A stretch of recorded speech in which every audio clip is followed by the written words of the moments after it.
You wanted the best. You've got the best podcast. The hottest podcast in the world. The Chris Voss Show, the preeminent podcast with guests so smart you may experience serious brain bleed. The CEOs, authors, thought leaders, visionaries, and motivators. Get ready. Strap yourself in. Keep your hands, arms, and legs inside the vehicle at all times, because you're about to go on a monster education roller coaster with your brain. Now, here's your host, Chris Voss. Hi, folks. It's Voss here from thechrisvossshow.com. There you go, ladies and gentlemen. There are latest things that makes it official. Welcome to the big show. For 16 years and over 2,100 episodes, we're in the Chris Voss Show with all the most wonderful, brilliant people, the smartest people in the damn world. That's probably what we should call the podcast. The smartest goddamn people in the world. Or else. I don't know what that means. Anyway, guys, welcome to the show. Go to goodreads.com/Chris Voss, LinkedIn.com/Chris Voss. Chris Voss, one of the TikTokity and all the crazy places you can find us on the internet, or not on the internet. You can find us in real life too. We're available there. Anyway, guys, we're going to be talking to a wonderful young lady about her amazing new film that she's done, and she's put a lot of work into it. Darn it! We're going to find out what it is about and how to check it out in probably theaters or maybe online near you. Elizabeth Von Isser is a multi-hyphenate actor, writer, producer with over 30 film and numerous voice acting credits to her name. Originally a Midwest girl, she arrived in Tucson in 1984 to pursue a career as a manufacturing engineer, but never lost her desire to perform. Her first shot at film acting in 2013 sparked an interest that has grown into a passion, and she recently wrote her first feature-length screenplay, Kate Hugo, Murder After Mayhem. Murder, you say? I love doing that line. Which has won 5 awards and currently in post-production. She's married to her best friend of 36 years, has 2 adult sons who continue to bring them joy and laughter. Wow, that's good. Most people, with kids, they bring sadness and crying. Anyway, I think that's if they're teenagers. Is that how it works? Anyway, welcome to the show, Elizabeth. How are you? Well, thanks, Chris. I'm glad to be here. I'm doing great. How are you? I'm doing excellent. The jokes are flowing, so that's all that matters, really, to the show. So, Elizabeth, give us your .coms. Where do you want people to find you on the interwebs to get to know you better? Sure. So just in general, for the different projects that I'm working on, they can go to my website, which is elizabethvonisser.com. And last name is V as in Victor, O, N as in Nancy, I, S as in Sam, S as in Sam, E-R, Elizabeth Von Isser. And if they want to find out more about the feature film that's in post-production that I just came back from the American film market in Las Vegas pitching, they can go directly to katehugo.com. There you go. katehugo.com, the name of the movie. Yep. There you go. I'm trying to put that into my browser there. So, give us a 30,000 overview. What's inside your new movie? Well, I started working on it a couple years ago. Mm-hmm. I was reading a book all about the first female Pinkerton detectives way back in the 1850s. And they were sort of case files of how they solved different crimes. First of all, I was amazed that there were female Pinkerton detectives way back then. And that was pretty impressive. And then one of the case files that I read about was one that Kate Warren had solved. And she was the very first female Pinkerton detective. And it was so out of the box, so creative, so unusual that I thought, well, that would make a really good movie. I didn't want to make a movie about Kate Warren and the Pinkertons, but I was inspired by the way that she solved that crime because, there's virtually no technology available back in the 1800s.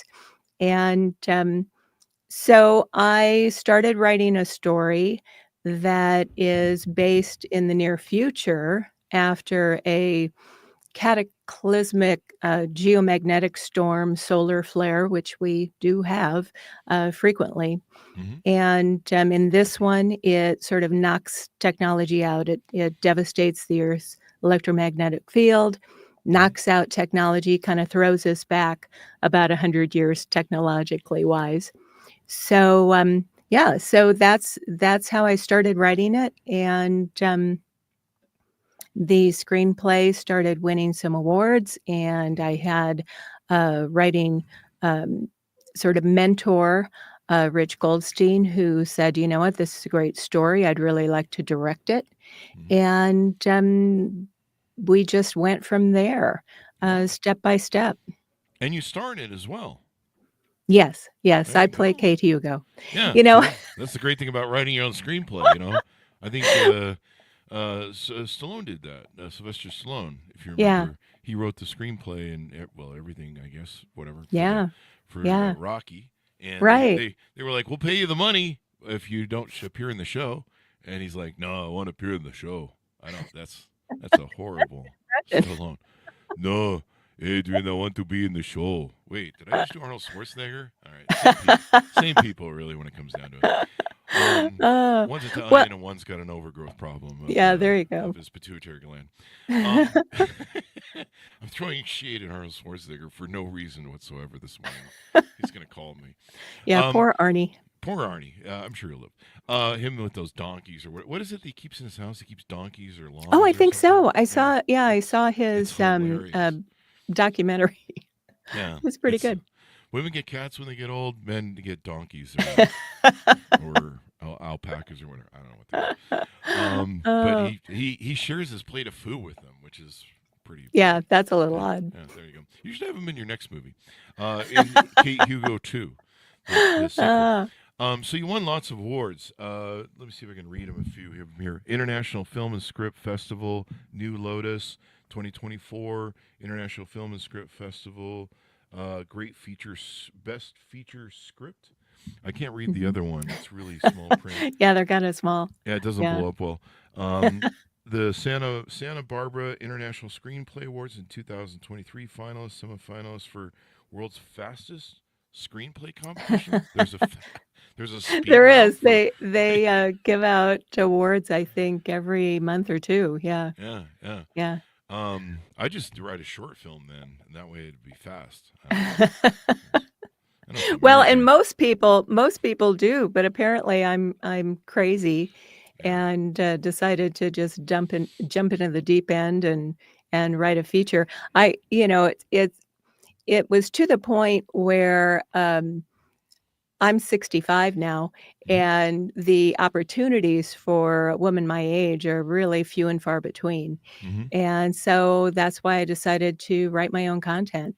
Let's flesh that And out a little bit. Tell us mhm, about your upbringing and your influences. What gave you the acting bug, actress bug, acting mhm. bug? Sounds like a disease you pick up in Thailand on a trip to Thailand. Sorry, the jokes are just flowing today. But there was a point, and lead us up to the point where you did become frustrated and you decided to take things in your own hands. Mhm. Uh, well, I have had the acting bug since high school, Hmm. and really, when I was getting ready to graduate from high school, I really wanted to go into musical theater, Mm. but my folks directed me into a different lane, suggesting that I could always act on the side as a hobby, and I should do something that would provide a better income for me. Wow. So I went into engineering. Hmm. My dad was an engineer, my brother was an engineer, and I did that. That's what brought me to Tucson Hmm. is a job in the defense industry. So I did that for a while. I kind of came and went a few times as my boys were growing up, but never lost my desire to act, and still acted in community theater and that kind of thing. Hmm. But, when they got to be teenagers, I decided I didn't want 2 teenage boys home alone for extended periods of time. So, I left for good and started really diving into the arts, both, Yeah. visual arts and performing arts. Yeah. It sounds like you have an artist sort of mind. Mhm. And I think I'm pretty equally left, right brained. oh, So, there you go. Good balance. I'm yeah. looking over your IMDb. .com rating. They have you billed as, correct me if this is wrong, I'm just reading it, actress in 28 different projects, producer at 6, camera and electrical department at 3. I guess they had you do some of the grip work or something. Yeah, yeah. Um, writer in 2 different projects, art department 1. So yeah, you've been in a lot of stuff here. So you've had Yeah. quite the career, but you found that once you reached a certain age, maybe there weren't as many welcoming roles. Right. And it seems like most of the breakdowns that come through are looking for women who are 25 to 35 years old. Mm-hmm. And when I started doing this professionally, acting professionally, I was already 55. Mm-hmm. So, the roles were not flooding in, that's for Right, sure. right. And with every year that I got older, it seemed like the opportunities were less and less. Those that did come across were for, the grandma or somebody's crazy aunt or something like that. And pretty much, 1 or 2 lines, very minor supporting roles. Hmm. And I thought, I'm more than that.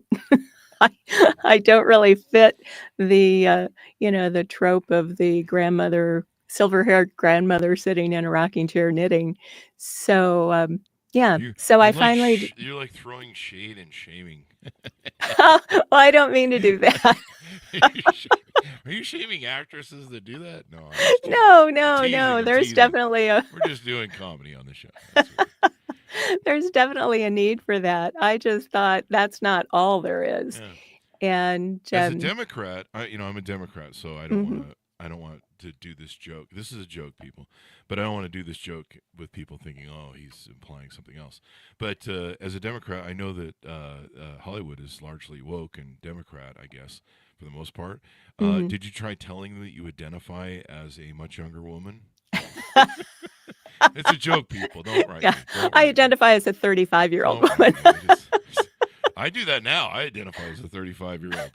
So my dates still aren't impressed. So there you go. Oh. So yeah, that's just a joke. People don't write me. I know it's tough times nowadays. Anyway, guys. So what point do you sit down and you go, I'm going to write a screenplay? Have you ever written a screenplay before? Um, w- uh, did you find the story first and inspired you to write the screenplay about the Pinkerton women, or did that come through the research of like, God damn it, I'm going to do my own thing and write a script?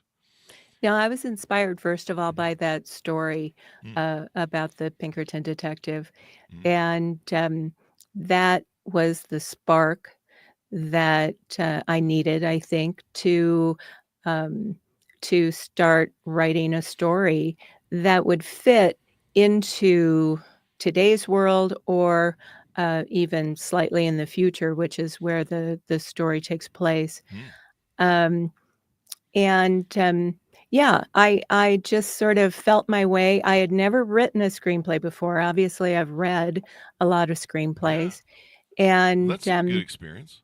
yeah. Yeah. So I, found myself some free screenwriting software and just started, creating this story. Hmm. What I didn't realize, at the beginning were all of the rules and regulations that, seem to come with writing a screenplay, you Really? know Oh, yeah, I mean, dialogue is only, Oh, okay. this many words, and the action Right. line has to be like this, and it's, you know, um, perfect present or something like that. I get it. Yeah. Yeah, and, so So. fortunately for me, I have a number of friends, contacts in the area that are screenwriters, Hmm. and were able to give me a lot of notes and feedback, and my director, helped me sort of refine some of the actions and some of the dialogue and that sort of thing. But it just sort of blew up actually to be much bigger than I originally intended. I never expected it to, um, I guess well, we went SAG ultra low budget, Hmm. and so we have some SAG actors in it, and that created a whole 'nother level of, of complication in that, we had to make sure we were following all the SAG rules. Uh-huh. And so it ended up being, one, a lot more expensive than I had originally anticipated. And raising money is really not my wheelhouse. And so that's been a real challenge. Yeah. Yeah, that's the hardest challenge usually in a movie is raising the funds for it, even in Hollywood. Is Yeah, to I think you're right. yeah, is getting people to fund it and back it, and then of course getting the people to line up. But you can't get the people to line up if you can't offer them money. Right. So Right. it's a real big challenge. And then half the time they're like, it's kind of like getting credit when you don't have credit when you're a kid. You're like, or a job. Right. You're like, hey, I want a job and some credit. And they're like, do you have any jobs or credit? And you're like, no, I'm just new. I'm young. And they're like, Right. I want a job. Well, what's your uh, experience? Well, I don't we, have any. I want a we job. we only give jobs to people with experience, and we only give credit to people with credit. I remember being 20. But yeah, raising money is hard. And Mhm. were you doing this in Tucson then, not Hollywood? Yeah, Wow. all of our crew were local, Tucson, Hmm. Southern Arizona. The vast majority of our cast was also local. We did bring in Will Roberts from LA. He was General George C. Marshall in Oppenheimer, Hmm. and he plays one of our major characters. So that's the only person we really brought in who we didn't consider local or who didn't consider themselves local. Hmm. And yeah, and that was part of my mission too, is there are a lot of very talented people, cast and crew, actors and crew Hmm. here locally that don't necessarily get an opportunity to show their stuff. And I wanted to provide that opportunity. Hmm. There you go. Yep. And so, what do you think now after going through? There's been a lot of great actors and actresses that wrote their own screenplay and then took it to the thing. When we mentioned Sylvester Stallone, but there's a Mhm. few other people that have done that, and they kind of found themselves between projects or out of work for a little time, where maybe they weren't in the hot A spotlight of the A-list actors, whatever. And they go, "Hey, I'm going to do my own thing," and that usually can propel them, or maybe their further work they'll do will propel them into maybe stardom or being more successful. Do you ever hope to go to Hollywood and become a big actress? Oh, I don't hope to go to Hollywood. I like staying right here in Tucson whenever There I you go. can. There you go. But You like I scorpions a lot, basically. yeah, scorpions and rattlesnakes are my Oh yeah, friends. No. yeah. You should see a therapist about that. I'm sure. That, or maybe they should see one about you, or I don't know. I've seen my therapist, and he has seen me. So there you go. What's in the future for you now that you've produced this movie? Mhm. Is you working anything else new? Well, yes. So I just returned from Las Vegas for the American Film Market. I had meetings with some sales agents and some distributors. I was actually hoping to be able to find some finishing funds while I was there, but that didn't happen.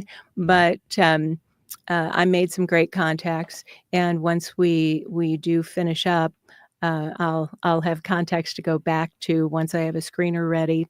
But we're pretty far along. We've raised over 80% of our budget, Oh wow. and we're in post production. We've got a picture lock that's with our composer right now.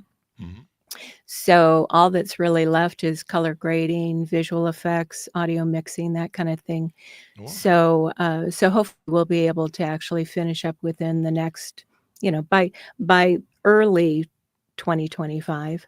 Okay. And then I've got another shorter film that's going to be um, go directly to streaming as a part of a mystery series.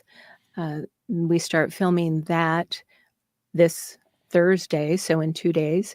Hmm. And, then I've got a couple other films in development that are just sort of in the screenplay, stage that I've started working on.